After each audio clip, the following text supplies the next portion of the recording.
Okay, y'all, so it is a little bit of a disaster in here. I've been trying to take off a little bit of time to get some stuff straightened away, and I just want to show you what I've been working on in here. So quite a while before winter, I bought myself a like 12.7 foot firewood rack. Okay, that was going to be going outside, like out over there to be like an outdoor, like mini privacy wall / firewood wall. I hadn't put it together yet, and I really needed to try to get some solutions for storing more firewood inside to dry. Okay, because I've got 3 stacks outside going right now, and then that stack inside the house. So what I did is I took my 12.7 foot rack. Now, if I want to just buy another 4.3 foot rack right now, it would cost me $75 a piece. So now I have 2 of them, except I don't have the full vertical supports because I just got half of a vertical support on each side. It's got these baseboards that came with it, only 4 though. So this one, if I want to make another 3rd one, I'm going to just have to finish it out with some wood bits for the set divider as well as the vertical support to be able to stack my wood up higher. So yeah, it's a little bit like that. I was cutting that firewood yesterday. I only got some of it brought up and split, but then we got a whole bunch of snow. So I've got some of my firewood split out there. It's covered in snow. A lot of it that I cut yesterday is still back in the woodlot that I got to haul up later today and split with my handy dandy maul right here. Okay, ice core 8-pound splitting maul. Okay, but yeah, so I'm excited to be able to get more of this stuff stacked inside. Is it going to be a little bit crowded? Sure. Was I really using this space? No. And this is going to help me make sure that I got plenty of like really dry firewood. A lot of people, you know, when you cut just fresh firewood and you just dry it outside, it can take over a year to cure. Okay, so that's why I'm cutting dead wood. Some of it's been dead for several years. Okay, and then I dry it inside basically. So I basically cheat, including drying it by my wood stove, or now I've got that other little heater and stuff that I dry it by. Helps it go a lot faster because, you know, if you burn wet wood, you're going to get a lot of creosote buildup in your flue, etc.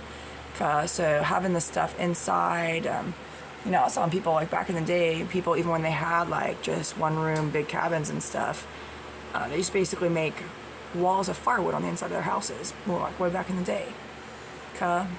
So as they were burning the firewood, that you just keep rotating it in. So even if you're curing it outside for part of the while, having a space to put your firewood inside really helps dry it out, helps it burn hotter, faster with less creosote buildup. So anyways, I'm excited to go ahead, start getting the snow off some of that and stacking it inside. I'm excited.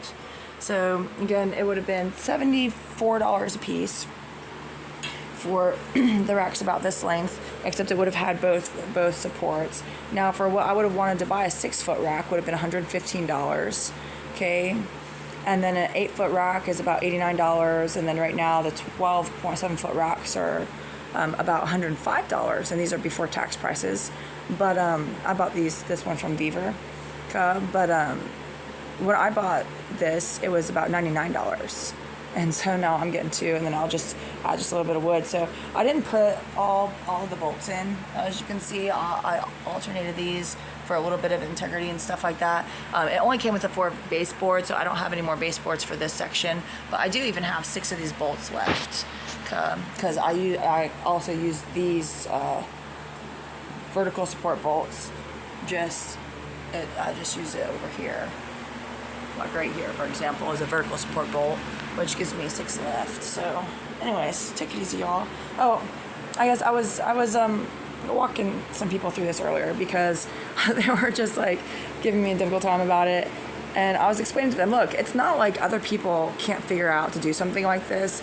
It's just that most of them wouldn't, because they're like, well, that's not how it's supposed to be done, and oh, it doesn't look right, and like, oh, what would people think about it?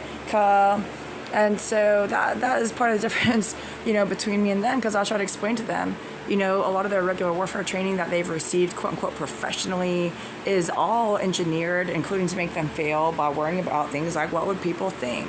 Like, what did I break a law doing this? No. Okay. So this is what's called creative problem solving, because I already had something that I hadn't built up yet, instead of just going out and rushing and buying another thing. Again, just one 6-foot section if that's what I would have wanted.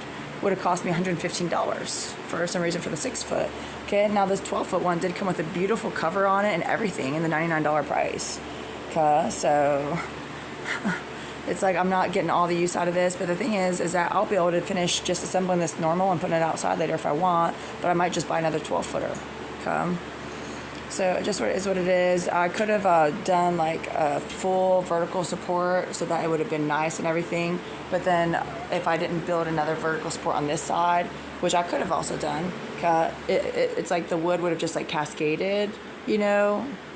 Okay, I would have had to round it out how much it could fit. Otherwise, I would have had to do where you alternate and build like a little Jenga block type of thing, except just 2 stacks wide on the end to build the other pillar. Because you can build your supports with just, if you just stack wood right, but it takes a while because you got to find the stuff that's about similar thickness.